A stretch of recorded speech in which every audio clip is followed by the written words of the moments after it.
Y vamos a seguir con nuestra serie de sermón del libro de Efesios,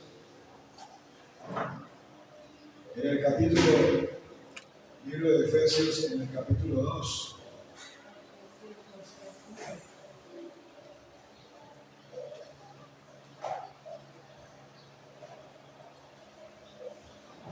Libro de Efesios,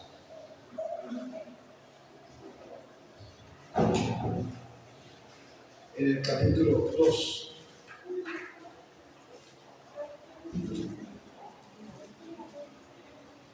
Y vamos a hacer esta lectura del versículo 4 hasta el versículo 10. Libro de Efesios, en el capítulo 2, del versículo 4 hasta el versículo 10. Y dice la palabra allí: pero Dios, que es rico en misericordia, por su gran amor con que nos amó, aun estando nosotros muertos en pecados, nos dio vida juntamente con Cristo.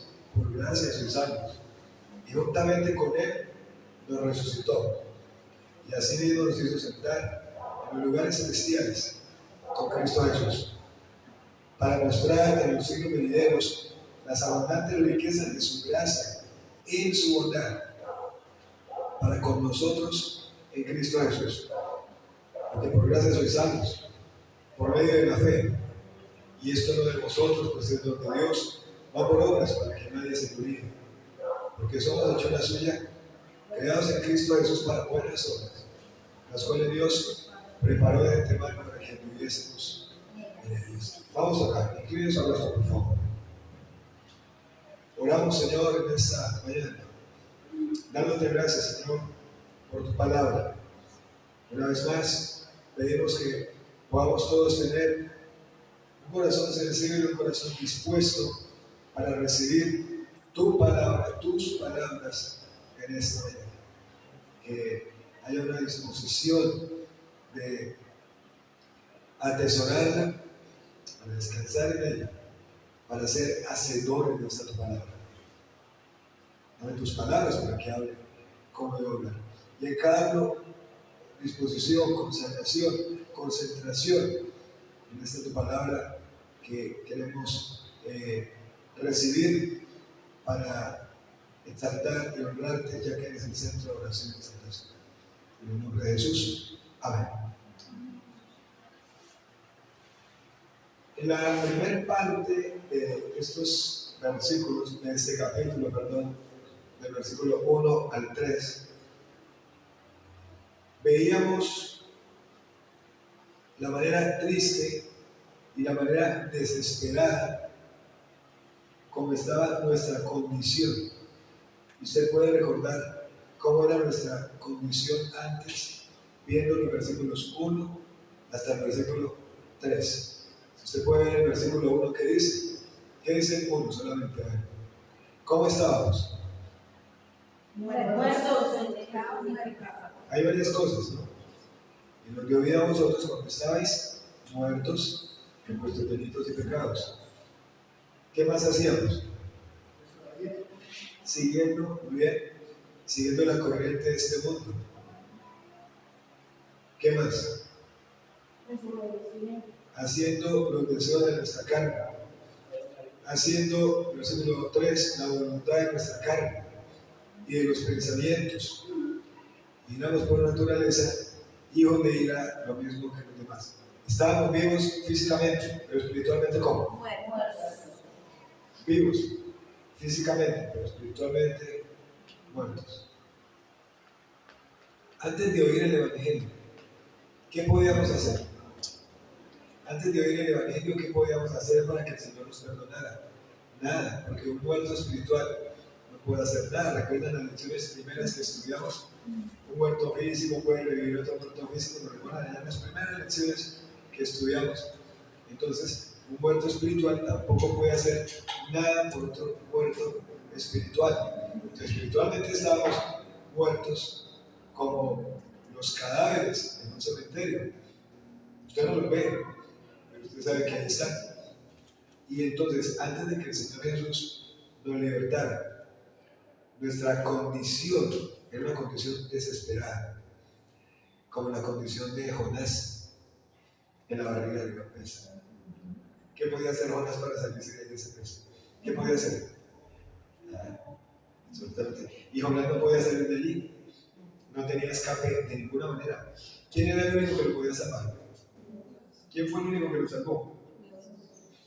Y finalmente el Señor. Nosotros tampoco podíamos escapar de la condición sin esperanza en la cual nos encontramos. Ahora, esa era nuestra condición. La pregunta es, ¿cómo nuestra nueva posición como creyentes? ¿Cómo es? Usted se ha puesto a pensar en esa nueva posición como creyente. Descansa usted en esa nueva posición como creyente. ¿La sabe? ¿La tenía identificada? Bueno, aquí en los versículos 4 al 10. Entonces vamos a mirar por lo menos cuatro aspectos, cuatro cosas que nos muestran cómo es nuestra nueva posición como creyentes. O sea, algo que ya somos. Primero, versículos 4 y 5, dice, pero Dios que es que rico en misericordia, por su gran amor con que nos amó, aún estando nosotros muertos en pecados, nos dio vida juntamente con Cristo por gracia y salud. Primero, nuestra nueva posición, amados por Dios y con vida nueva. Una de las cosas que más le gusta al creyente y a la gente del común es que hable mucho del amor de Dios. Ay, tan bonito que Dios nos da. Pero, sí, así empieza diciendo este versículo. Pero en el versículo 4 empieza, pero Dios. Pero Dios. Son las dos palabras que muestran quién fue el que tomó la iniciativa para suministrar el poder para la salvación de todos los seres humanos. ¿Quién tomó la iniciativa? Pero Dios. Entonces, el gran deseo del Señor es que, como criaturas, se unan o nos uniéramos de nuevo a Él. Y Él, al hacer esas criaturas, o hacernos a su propia imagen y para su propia gloria, como dice el primer capítulo, para la alabanza de su gloria. Pero Dios, ¿qué dice de Dios ese versículo 4? ¿Qué dice? Es rico en misericordia. Entonces, ¿qué significa la palabra misericordia? Lo hemos hablado varias veces. Cuando Dios no nos da lo que nos merecemos. Cuando Dios no nos da lo que nos merecemos. Y según el versículo 1 al 3, ¿qué merecíamos? Ahí dice, éramos muy bien, éramos por naturaleza hijos de ira, lo mismo que los demás. Entonces, pero Dios no descargó su ira, sino la colocó en Cristo Jesús para perdonar, para salvar a todo aquel que cree en Él. Entonces, la misericordia habla de cuando Dios no nos da lo que nosotros merecemos. Y es por esa misericordia. ¿Qué pasa con esa misericordia? ¿Qué dice la palabra de Dios de esa misericordia? Alguien que lea Lamentaciones 3, 22 y 23. Lamentaciones, capítulo 3, 22 y 23.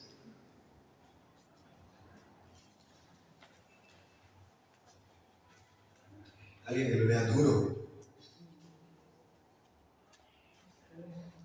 Duro con puntuación. Lamentaciones existe. Capítulo 3, versículos 22 y 23. Por la misericordia de Jehová no hemos sido consumidos, porque nunca decayeron sus misericordias. Nuevas son cada mañana, grande es su fidelidad. Muy bien, ¿qué dice la palabra de Dios? ¿Dios es rico en qué? Misericordia. Y es por esa misericordia, como dice la Lamentaciones, que nosotros no hemos sido consumidos y tenemos misericordia como nueva cada mañana. Pero mucho creyente se ufana diciendo que merece. No merecemos. No merecemos. Porque si hoy estamos vivos, es porque, exactamente porque, por la misericordia de Dios. Salmo 103, el versículo 8. Salmo 103, el versículo 8. Misericordioso y clemente es Jehová. Bueno, muy bien. Entonces, Por esa misericordia vemos que la misericordia del Señor es que grande. Pero Dios, ¿cómo es Dios? Rico en misericordia. Usted recuerda lo que dice Romanos 12, ¿cierto? Así que, hermanos, versículo 9, ¿cuántas misericordias? Por las misericordias de Dios. Por la misericordia de Dios. Luego dice, por su gran amor con que nos amó. Por su gran amor con que nos amó. La salvación no es para la gloria de nosotros mismos. La salvación es para la gloria de Dios. Y es con la motivación y el poder del gran amor de Dios. Él intrínsecamente es bondadoso, como estamos diciendo, él intrínsecamente, o sea, su esencia es ser bondadoso, es ser misericordioso, es ser amoroso. Entonces, él en su amor, ¿qué hace? ¿Qué hizo el Señor en su amor? ¿Qué dice la palabra? ¿Quién recuerdan ustedes que dice la palabra de lo que el Señor hizo en su amor? Muy bien. Entonces, él en su amor extiende sus brazos a seres humanos viles, a seres humanos llenos de pecado, a seres humanos rebeldes, depravados, apáticos, condenados, muertos en delitos y pecados, y les ofrece ¿qué? Salvación. ¿Y qué más ofrece según el capítulo 1? Y todas las bendiciones eternas que trae la salvación, como dice Efesios 1:3, que nos bendijo con toda bendición espiritual en los lugares celestiales.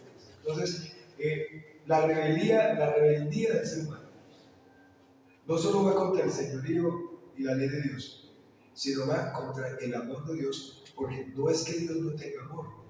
¿Qué dice el texto? Por su gran amor. Usted recuerda lo que dice Jeremías, ¿cierto? 31:3. Con amor eterno. ¿Cómo es el amor de Dios? Eterno. Con amor eterno. Y aquí Pablo habla por su gran amor. ¿Cómo es el amor del ser? Aquí el amor de Dios tiene una finalización. Que uno diga, bueno, no, ya no amo. No, su amor es su esencia, eso es lo que es su naturaleza. Entonces, pero Dios, que es rico en misericordia, por su gran amor con que nos amó, no tenemos nada nosotros de qué gloriarnos, como dice el apóstol en Romanos capítulo 3, ¿dónde está toda jactancia? No hay nada en lo cual enorgullecernos y decir es que soy salvo por esto, porque hice, no es porque hice, tampoco porque no hice, es porque el Señor le plació con su gran amor mostrar misericordia. Versículo 5. Aún, ¿cómo estamos? Aún estando nosotros ¿qué? Muertos en delitos y pecados, nos dio vida juntamente con Cristo. Por gracia sois salvos. Y la pregunta es fácil. ¿Cómo estamos? Muertos. ¿Muertos cómo? En delitos y pecados. Pero aún estando muertos en delitos y pecados, Él nos dio. ¿Qué significa la palabra dar? Regalo. Esa es una preguntita de la lección número 3 o 4 del discipulado. El primerito que hacemos. ¿Qué significa la palabra regalo, pago o deuda? Subraya la correcta. El Señor nos dio, nos regaló divalde, vida juntamente con ¿quién? Con Cristo, porque la salvación o la vida, eso es lo que da la salvación. Por medio de Cristo viene la salvación, por medio de Cristo viene la vida espiritual. Entonces, el apóstol Pablo, a fin de animarnos como creyentes, que tantas veces dudamos del poder de Cristo en nuestras vidas, Pablo lo que hace es que nos recuerda que si Dios tuvo el poder, que si Dios tuvo el amor suficiente para darnos vida espiritual juntamente con Cristo, es capaz de sustentar esa vida para siempre. Amén. Amén. ¿Se me hizo entender con esa frase que dije que hablan así? Pablo anima a los creyentes de la iglesia de Éfeso cuando escribe, y a nosotros, que tantas veces dudamos, no solamente del poder de Cristo en nuestras vidas, sino que dudamos de si somos salvos o no. Entonces Pablo le recuerda a los hermanos y a nosotros que si Dios tuvo el poder, que si Dios tuvo el amor suficiente para darle a los efesios para darnos a nosotros vida espiritual juntamente con Cristo, ese mismo Dios que hizo eso es capaz de sustentar esa vida para siempre. Es decir, ese mismo Dios es el que nos mantiene salvos. Por eso hablamos lo que dice la palabra, la salvación que eterna, una salvación segura, porque ¿quién es el que nos mantiene salvos? Nosotros los mantenemos salvos. Y mucha gente habla de eso. Es que debo mantenerme salvo. No, ¿usted cómo se va a mantener salvo si usted ni siquiera hizo nada para la salvación? ¿Cómo que no? Yo creí. Sí, señor, vamos a verlo más adelante. ¿Cómo fueron los pasos? ¿Cómo fue el proceso? Porque uno se Juan, yo creí, yo levanté la mano, yo hice la oración, yo pasé al frente. Otros al día de hoy, ¿será que yo no hice bien la oración? ¿Será que levanté la mano que no era? ¿Será que pasé al frente cuando no era pasar al frente? El mismo Señor que tiene poder, que tuvo poder para resucitar a Jesús entre los muertos, que nos ama con amor eterno, o que tiene su gran amor, es el mismo que nos sustenta con vida para siempre, vida espiritual, vida eterna. El apóstol Pablo, si lo ven aquí en el versículo, hace un énfasis entre paréntesis. ¿Cuál es el énfasis que hay en el versículo? Por gracia sois salvos. No lo vamos a abundar ahí, pero sí sabemos que la gracia es un regalo merecido para pecadores que merecemos el infierno. Entonces, ¿cuál es nuestra nueva posición en Cristo? Amados por Dios y con vida común. Una vida común, vida nueva. Segundo, versículo 6. Y juntamente con Él nos resucitó, y asimismo nos hizo sentar en los lugares celestiales con Cristo Jesús. Vamos con esta nueva posición. Segundo, Dios nos resucitó con Cristo y nos hizo sentar con Cristo en los lugares celestiales. Eso es una verdad muy impactante como la primera. Y todo esto está relacionado con las canciones que se escogieron para esta mañana. Si usted se da cuenta, está muy bien. Ahora, la vida que tenemos, ¿cómo es? Ahí hay un adverbio de forma, juntamente con. ¿Quién resucita? Cristo. Pero cuando nos da vida, entonces también nos da vida juntamente con ¿quién? Con Cristo. Y no es de la misma clase que tuvimos antes de ser salvos. O sea, no es la misma vida. Esta vida es una vida de resurrección. O sea, resucita uno para vida de qué tipo? Vida nueva. Cuando recibe a Cristo es una vida nueva. De ahí le recuerda a 2 Corintios 5:17. De modo que si alguno está en Cristo, nueva criatura es. Las cosas viejas pasaron y aquí todas son hechas. ¿Pero por qué eso? ¿Pero cuándo se da eso? Eso es normal en el creyente. ¿Usted qué tiene que esperar para andar en vida nueva? Ya el Señor lo salvó y lo resucitó una vida de qué tipo? Nueva. Que a usted le dan ganas de vivir como antes, eso ya es situación suya.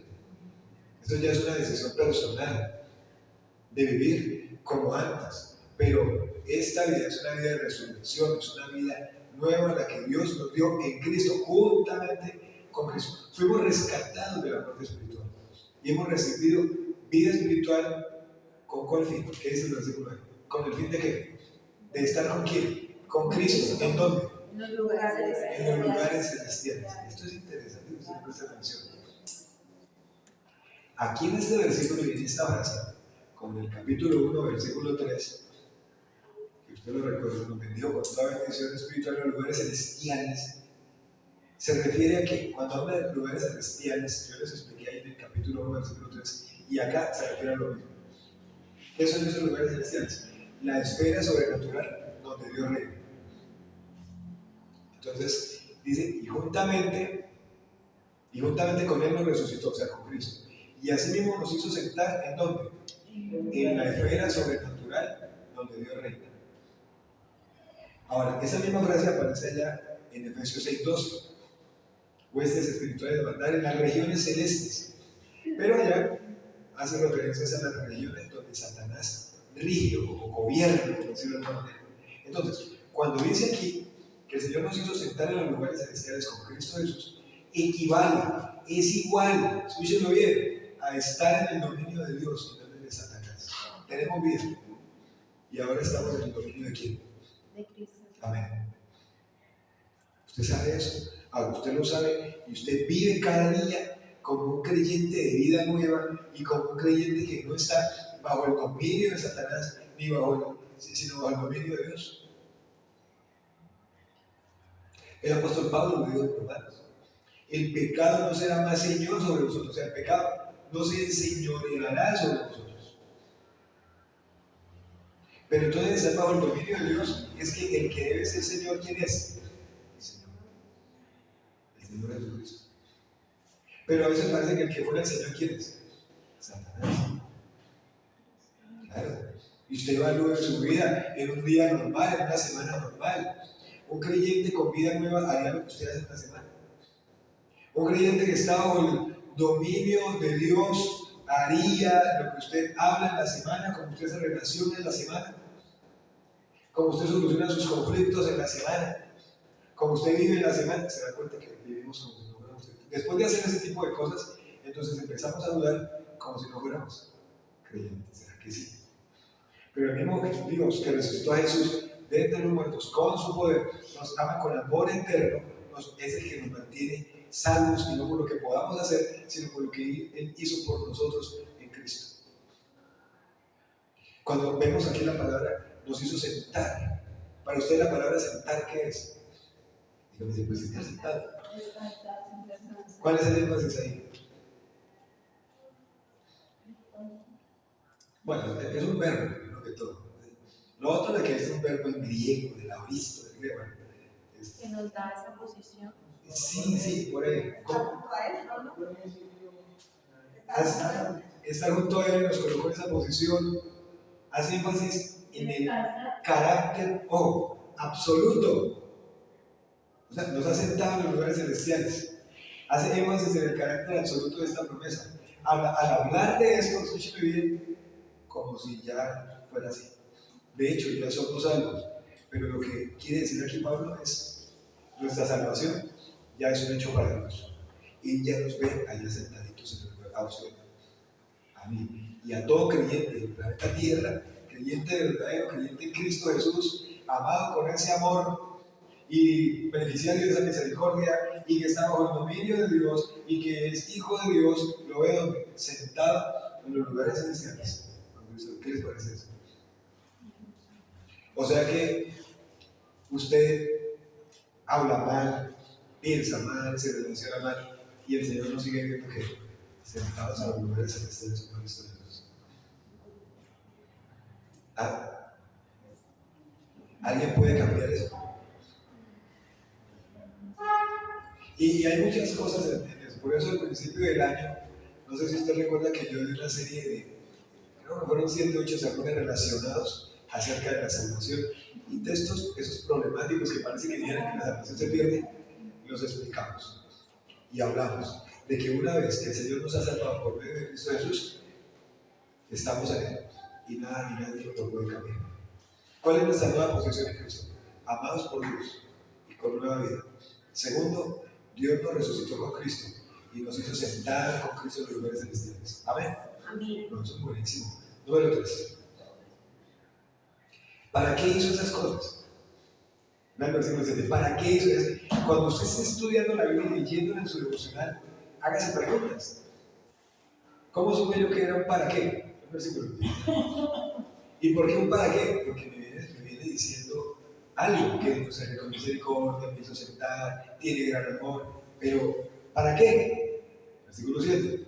Para mostrar en los siglos venideros las abundantes riquezas de su gracia, en su bondad, para con nosotros. ¿En quién? No se canse el apóstol Pablo de nombrarnos que estamos en quién. ¿Que estamos en quién?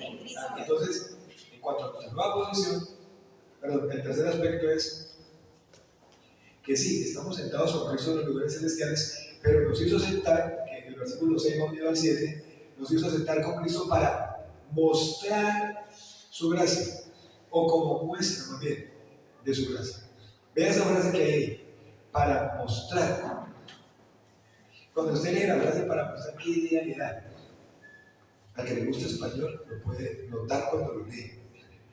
Para mostrar, ¿qué indica? Indica el propósito. ¿Cuál es el propósito de Dios? De que seamos exaltados a la esfera sobrenatural de preservación del poder de Dios. O sea, el propósito es que seamos bendecidos. ¿Para cuánto tiempo? Para siempre. Claro, que esa bendición espiritual que tenemos ahora en Cristo Jesús sea para siempre. Ahora, pero esto no es algo para nuestro beneficio. Alabamos a Dios, lo glorificamos, ¿cierto? Pero realmente es un propósito mayor. ¿Y cuál es ese propósito mayor? Mostrar en los siglos venideros, como dice el texto ahí. Mostrar en los siglos venideros. ¿Mostrar qué? ¿Cómo habla de su gracia este versículo?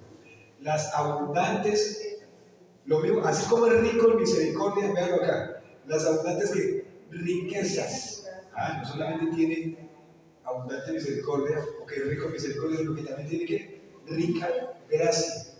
Mostrar las abundantes riquezas de su gracia. ¿Cómo? En su bondad. ¿Para quién? Para nosotros, en Cristo Jesús.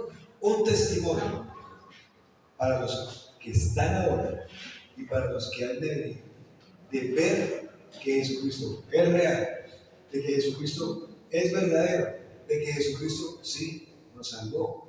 Bueno, Él lo hizo, pero bueno, le pregunto, ¿vive usted como un hijo de Dios? ¿Vive usted como alguien que cuenta con el gran amor de Dios, con la gran misericordia de Dios, en la esfera sobrenatural del dominio de Dios, como hijo de Dios, reconociendo el énfasis absoluto de que ahora estamos sentados en los lugares celestiales en Cristo Jesús, por lo menos de manera posicional, pero que para el Señor nuestra salvación es un hecho. Y cualquier creyente aquí y en cualquier parte del mundo no tiene que esperarse hasta que muere y ya está ahí en las últimas, sí, para saber si se va para el cielo o para el infierno o no. Ya lo sabemos. Amén. Si usted muere, ¿a dónde va? Uy, pero ¿qué susto? Sí, porque cada uno está pensando, pero yo soy muy malo. Sigo siendo malo. No, yo también. Yo soy más malo que ustedes. Entonces usted no se da cuenta.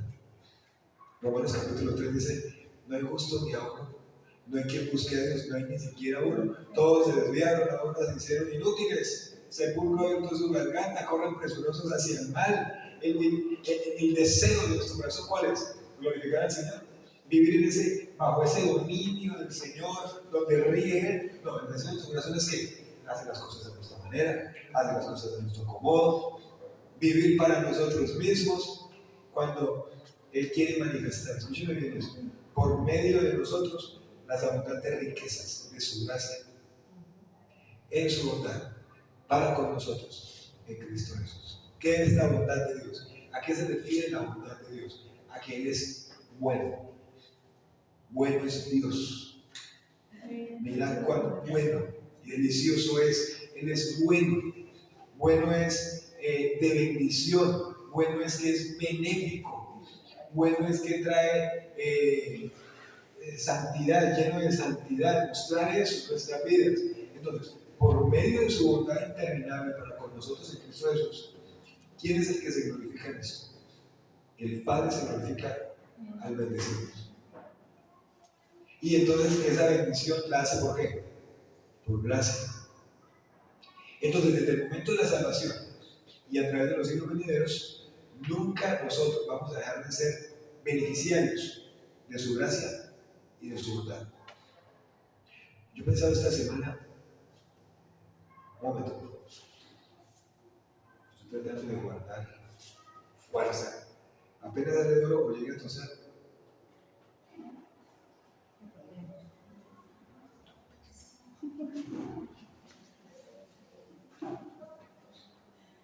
Pensaba esta semana, ¿qué más espera un creyente? Pensaban ustedes, los que están, los que no están, para vivir como un creyente verdadero. Como un creyente que no tiene que luchar por su salvación. Eso es lo que usted más escucha afuera, ¿no? Tengo que luchar por mi salvación. Tengo que, como dice Filipenses, guardar mi salvación. ¿Sí? Yo digo, ¿qué esperan los creyentes de nuestra iglesia local para vivir como un creyente verdadero? Para tomar la decisión de creer lo que la palabra de Dios nos está diciendo en esta mañana. Usted dirá, pero si no lo sabían, no, ¿cuántas veces han leído el mismo texto? todo lo que tenemos por Cristo Jesús, donde estamos, como nos ve, nuestro nombre además no va a ser borrado del libro de la vida, bendecidos para siempre, bondad para siempre y gracia en abundancia, bajo su dominio, bajo su poder sobrenatural, sentado con una promesa absoluta de su carácter, de que esa promesa es real y es verdadera. Yo decía, ¿cuándo? Porque mientras no haya claridad de la palabra, entonces el efecto en la vida diaria es desastre. Claro. Y no que haya claridad de todo, es que bueno, eso es lo que le digo a los hombres que están viniendo a la reunión. Que bueno, que tengan claridad de toda la palabra y ese es el objetivo, de estudiar. Pero, decía mi abuelito, por lo menos que tenga claro el plan de salvación, por lo menos. Que lo tenga claro, así como lo estamos explicando. Y que sepa, Cristo me salvó. Y para Cristo entonces voy a vivir. ¿Ya? Entonces me preguntaba, ¿hasta cuándo? ¿Cuánto tiempo más ha de pasar para que pase toda una semana en la casa y usted no viva como creyente? Y no hable como creyente, y no piense como creyente, y no se relacione como creyente, y no recuerde su posición que tiene ahora en Cristo Jesús, y la olvide, y la empiece por ahí a recordar por el sábado por la tarde. ¿Sabe por qué la empieza a recordar el sábado por la tarde? Porque al otro día culto. ¿Verdad que soy creyente? ¿Verdad que soy hijo de Dios? Y a veces se nos olvida que no venimos a culto. Muy bien, y a veces se olvida. Se olvidan las dos. Un creyente normal le da importancia a lo normal y no solamente venir a culto, no, le da importancia a su vida cristiana. Yo siempre he dicho, mientras enseñe la palabra de Dios, enseñe sanamente, debe dar fruto. Pero entonces yo decía, ¿será que es que estamos enseñando mal la palabra? ¿Será que estamos desviados de la doctrina correcta, bíblica? Pero uno vuelve y lee y dice, no, esa es la doctrina de la palabra de Dios. Entonces, ¿la dificultad de quién? ¿De la Biblia? ¿Del evento de la obra de Cristo en la cruz? ¿De todo lo que hizo? Y no, de uno como creyente. De uno como creyente que no lo quiere hacer. Y ahí lo leíamos en el capítulo de los primeros versículos, ¿no? A veces vivimos como hijos de desobediencia. O sea, personas no creyentes. Como cuando viene uno a un club, unos amigos, veo el grupo, me conecto, oro, pero no piensa en conectarse entonces. Oro, leo la Biblia por ahí cuando puedo. Pero soy un hijo de Dios. Los resultados en la vida cristiana deben ser diferentes. Deben ser otros. ¿Sí? Deben ser otros. Porque hay muchas cosas que Dios tiene. Ya las bendiciones espirituales de Cristo Jesús están aseguradas. Pero no se le olvide que detrás de la bendición espiritual, sí, yo estoy convencido que también hay bendición material. Sí. Pero entonces, la forma de vida, no creer lo que el Señor nos está diciendo, que ya es una realidad, que ya es una verdad, entonces no nos permite avanzar como creyentes verdaderos. El primer aspecto, amados y con nueva vida. El segundo, nos resucitó y nos hizo sentar en los lugares celestiales con Cristo. Tercero, nos hizo sentar con Cristo como muestra de su gracia. Y número 4, nuestra salvación es una obra de Dios en la cual nosotros no participamos. Siempre la gente confunde a Filipenses 2:2, ocupados en nuestra salvación con temor y temblor. Sí, que me tengo que ocupar en mi salvación. O en el texto de Hebreos capítulo 6, que habla, el capítulo 2, cómo escaparemos si descuidamos una salvación tan grande. Es un versículo, ya los explicamos. Y ahí decíamos que el Señor le está hablando a creyentes que en su vida diaria deben vivir lo que les estoy diciendo. Ese es el llamado. Versículo 8 al 10. Porque por gracia sois salvos, por medio de la fe, y esto no de vosotros, pues es don de Dios, no por obras, para que nadie se gloríe, porque somos hechura suya, creados en Cristo Jesús, para buenas obras, las cuales Dios preparó de antemano. ¿Para qué? Versículo 8, entonces nos recuerda que nuestra salvación es una obra de Dios en la que nosotros no participamos. Aquí está la famosa fórmula. Recuerdo aquella vez que la vi por primera vez en el tablero. yo iba de un ambiente que creía que la salvación se perdía, ¿sí? Pero siempre pensaba, no, aquí hay algo raro que no entiendo. Y cuando estábamos en clase, me recuerdo, colocan uno de los profesores, fe, o sea, creer, más y una rayita, igual a salvación. Claro, algunos nos atrevimos a colocar en la rayita cosas. Fe, más bautizarme. Él decía, no, fe más congregar, tampoco. Fe más levantar la mano y pasar la frente y hacer una oración, menos. Fe más ofrendar, fe más diezmar, fe más ir a un campamento, fe más eso. No, no, no, no y no. Sí, yo, entonces, porque eso es lo que me han enseñado. Que si dejaba de hacer una cosa de esas, pero bueno, estoy más en el infierno que quién sabe qué. Y cuando dice y coloca fe más nada, nada. ¿Saben qué es nada? ¿Ustedes saben qué es nada? Sí, que no se hace nada. Fe más nada, igual a salvación. Es un regalo. Regalo, ¿ya? ¿Cómo somos salvos? ¿Qué dice el versículo? 8. Porque por gracia. ¿Vean? Como dice la nueva traducción viviente, este versículo. Dios nos salvó por su gracia cuando creyeron. Usted no tiene ningún mérito en eso. Es un regalo de Dios. Interesante como lo dice esa versión, ¿no? La salvación es un regalo. Porque de tal manera amó Dios al mundo que ha dado. Dios nos dio a quien nos dio. Y él se cuenta que toda la vida la que nos dio, que hizo. Eso hace referencia a un regalo. Salvación por gracia. Regalo y merecido. Para pecadores que merecíamos el infierno. 2. ¿Cuál es el medio de la salvación? Ya lo dice el versículo. ¿Cuál es el medio de la salvación? Fe.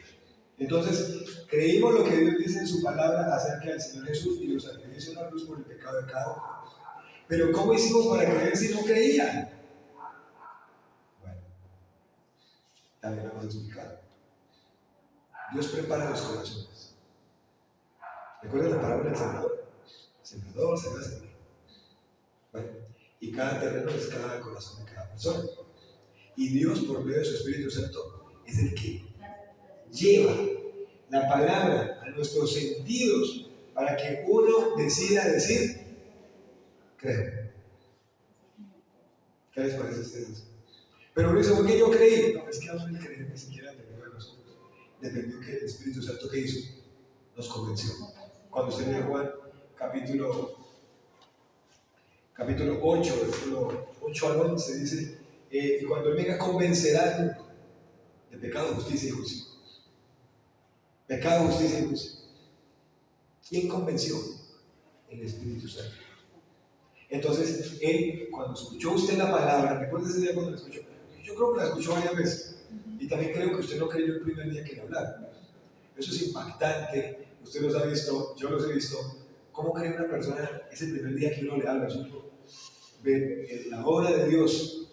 Yo siempre digo, esto Dios ya venía preparándolo, o lo preparó ayer para que escuchara hoy, ¿sí? A otros los prepara días y días y días y días. Pero lo que dice es que cuando la persona oye la palabra de Dios es viva y eficaz, ¿sí? Dice, discierne los pensamientos y las intenciones del corazón. Dios hace que eso se dé con su Espíritu Santo. Y que sea uno quebrantado con lo que estamos hablando, de cómo Dios envió a su Hijo y se entrega por nosotros en la cruz del Calvario para salvar al mundo pecador.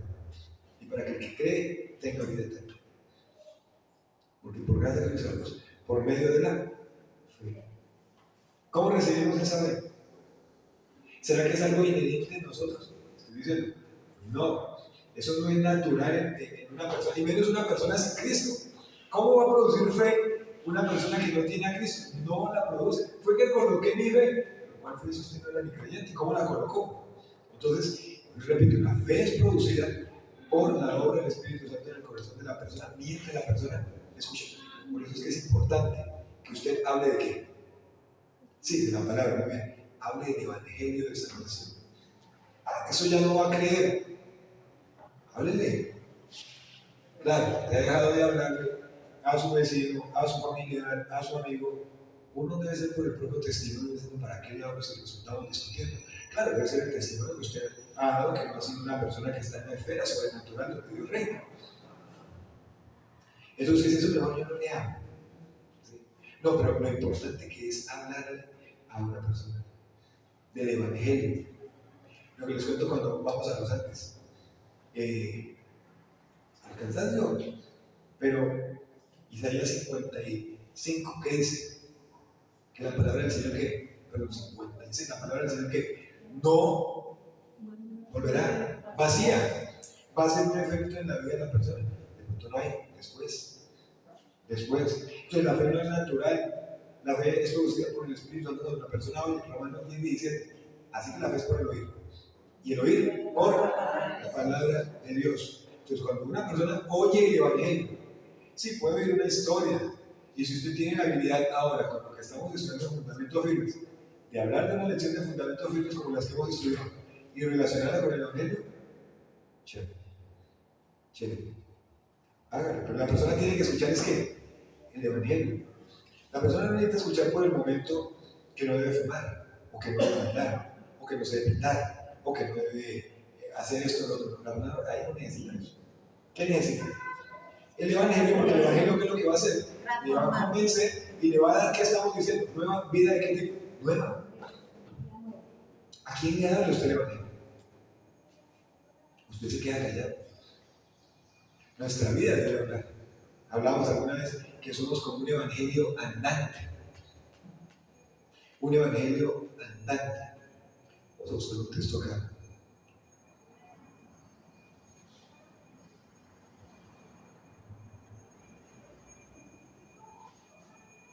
El texto es Isaías 55, 11. Es que algo me decía que no era.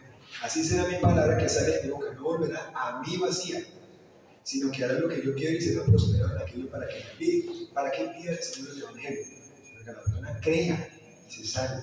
Usted sabe que yo sabía que usted más de una vez, que uno hablaba emocionado, regañada, uno Biblias, de todo, y al final no muy bueno, pastor, pues eso, qué cosa tan buena. Yo ya sabía, sí, pero después, bueno, la palabra no vuelve vacía, hace una obra. Entonces, cuando una persona oye el Evangelio, entonces el Espíritu Santo, ¿qué hace?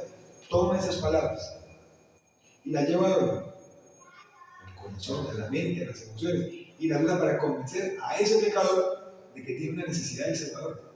Y entonces le convence en cuanto a la provisión para esa necesidad. Hay que mostrarle al pecador su necesidad.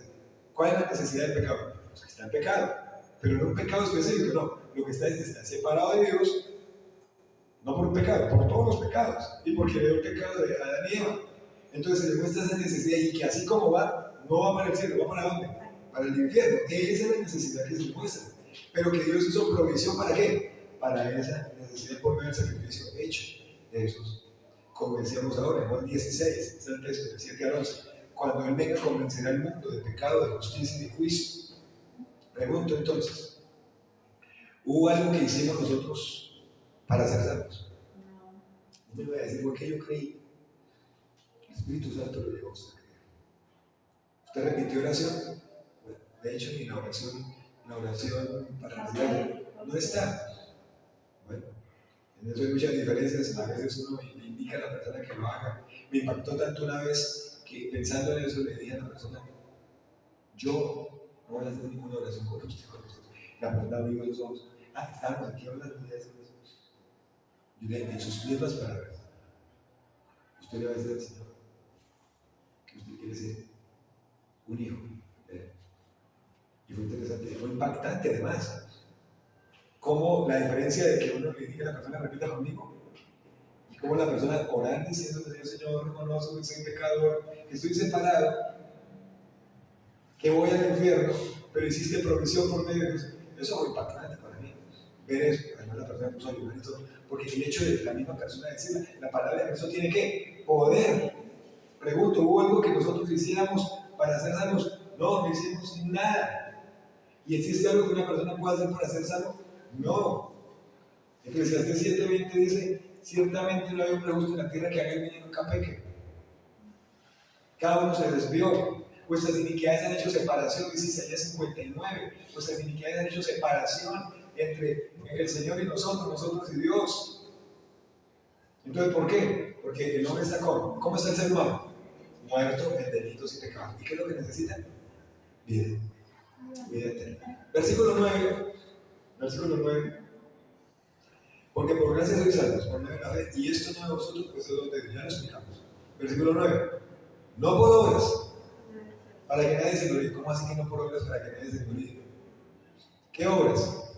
Fe más nada. Entonces la persona pregunta, pastor, ¿y bautizar, ir a la iglesia, ofrendar, congregar, el estudio, evangelizar, y entonces eso?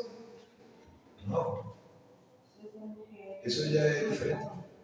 Ya lo vamos a ver en el siguiente versículo. Entonces, la salvación es por gracia, no por ningún esfuerzo de nuestra parte. ¿Qué hizo Adán y Eva tan pronto como ellos pecaron? Y desobedecieron el pecado. ¿Qué hicieron? Cosieron las higueras, se hicieron delantales, pensando que por las obras que hacían, Dios los iba a aceptar y que Dios nos iba a dar cuenta de lo que ellos habían hecho. ¿Qué hizo Caín? Se acercó como él quiso, así es el ser humano. ¿Qué hizo la gente del tiempo de Noé? Su propio camino, solamente salvaron 8. ¿Qué hizo los de la torre de Babel? Su propio camino. Dice todas las escenas que hemos estudiado, su propio camino, su propia forma, sus propias obras. Romanos también dice, ya que por medio de las obras, no puede salvar absolutamente a nadie. Puede hacer obras, puede ser la persona con más obras. Si usted ha visto la película La lista de Schindler, ¿qué tipo para haber hecho obras, pero ni siquiera le sirvieron? Romanos 3:20.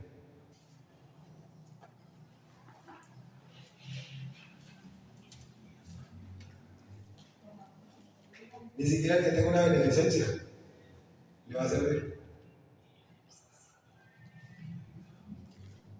O sea, una fundación que da beneficios de más, comida, ropa, medicamentos, de todo. Romanos 3:20. Ya que por las obras de qué? De la ley. Aquí en las obras de la ley es los mandamientos, pero aquí usted sube de cualquier obra. Ya que por las obras de la ley, ningún ser humano será, ¿qué dice ahí? Justificado. ¿Qué justificado? Declarado sin culpa delante de él. Porque por medio de la ley es el conocimiento del pecado. ¿Qué muestra la ley? El pecado. ¿Qué muestra la palabra? El pecado. Entonces, no por obras para que nadie se gloríe. Se gloríe es que para que nadie diga, Cristo me salvó. Porque si ven, porque yo hice. Y usted hoy día encuentra, cuando entrevista a uno, mucho muchacho, y entonces venga y usted, ¿por qué cree que es salvo? Me dicen, sí, bueno, ¿por qué cree que soy salvo? Porque finalmente me pude bautizar. Entonces uno dice, hay una confusión.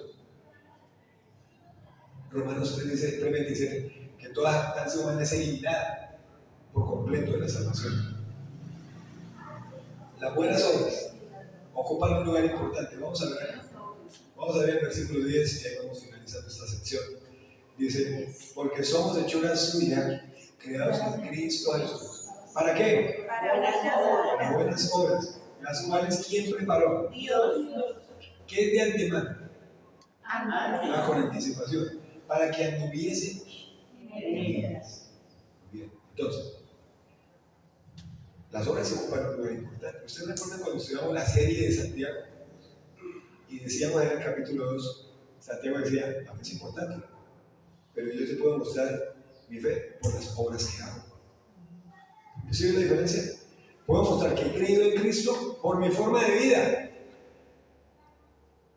Nuestra forma de vida, que son nuestras obras, manifiestan que somos hijos de Dios. Lo vemos diciendo todo lo que somos. Cuando lo ve usted su vecino, su amigo, su familiar, su compañero de trabajo, en fin, donde usted se mueva, puede ver en usted que esa vida cristiana, que esas formas de vida, esas obras, son dignas de un hijo de Dios. Las obras no cumplen ninguna función en la obtención de la salvación. Sí tienen que ver mucho con un hecho importante, que son el resultado. Es el reflejo, claro. Ninguna cantidad de buenas obras va a producir salvación. Es que yo he hecho.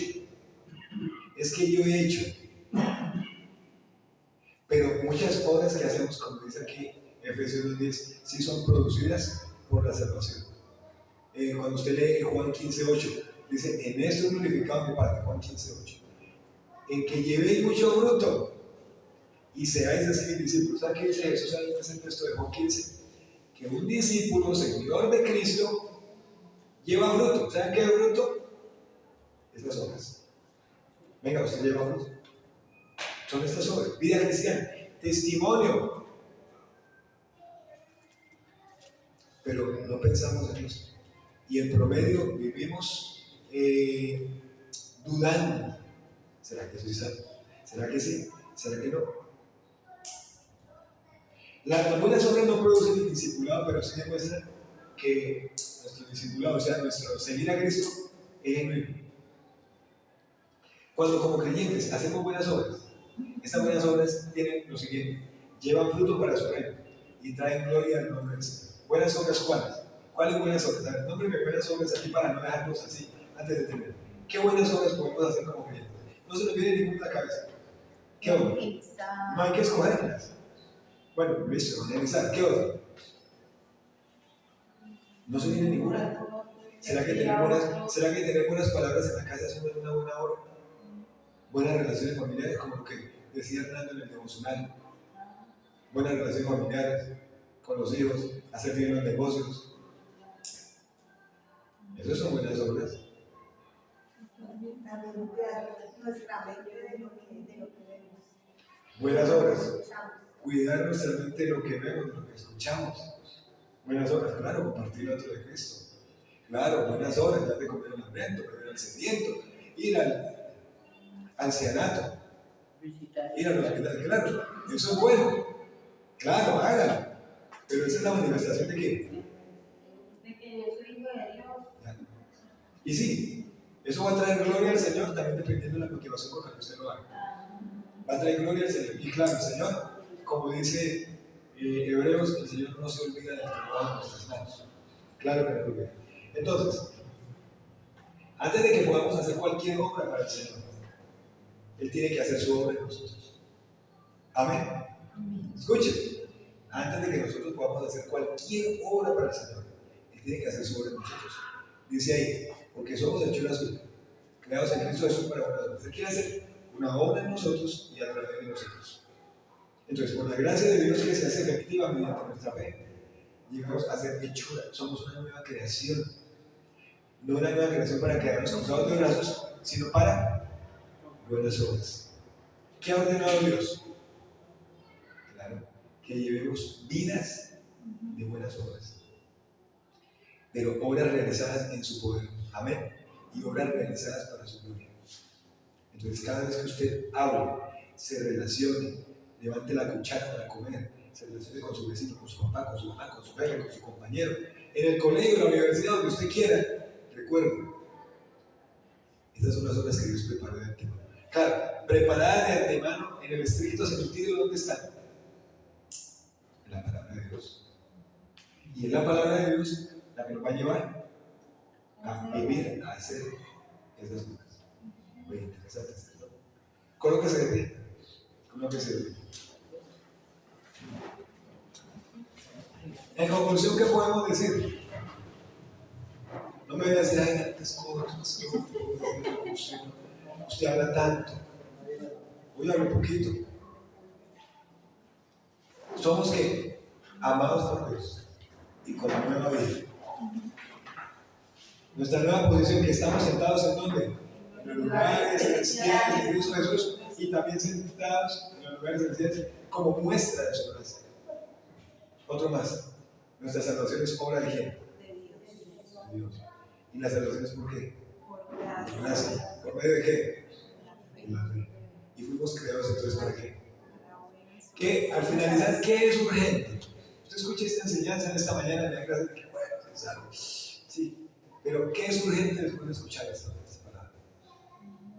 ¿Qué es urgente? Llevarle el evangelio. ¿Llevarle qué? Compartir el evangelio a todos. Eso es lo que es urgente. Eso es lo que es urgente. Eso es de rapidez. Podemos quedar callados. Porque uno quiere ver más gente, quiere ver más gente, pero si le habla a alguien, tiene vida nueva. Ahí. Y le digo, eso no es trabajo del pastor. Que se hacen cosas, pero eso es de todos. Todos, es urgente hablar del Evangelio. Hay un texto de Mateo 24, versículo 14. Este texto ahí es específicamente para el tiempo de la tribulación, pero lo voy a tomar para decir lo siguiente. Dice, y será predicado este Evangelio del reino para testimonio a todas las naciones y entonces vendrá el fin. Pero no es una predicación que debemos dar solamente el que es evangelista, el que es pastor o maestro. Y así no venga, como nos decía alguien esta semana, que se predique el Evangelio. Amén. Amén. Bueno, Dios, te damos gracias en esta mañana. Gracias, Señor, porque nos has salvado. Amén. Nos has salvado. Gracias por tu perdón. Gracias porque somos amados por ti. Tenemos vida nueva. Estamos sentados en los lugares celestiales en Cristo Jesús y como muestra de tu gracia. Gracias porque nuestra salvación es una obra tuya. Gracias porque nuestra salvación es por gracia, por medio de la fe, y nos has creado para buenas obras. Oramos, Señor, para que no olvidemos dónde es que estamos, o sea, qué es lo que somos ahora. Somos tus hijos y como tal debemos vivir.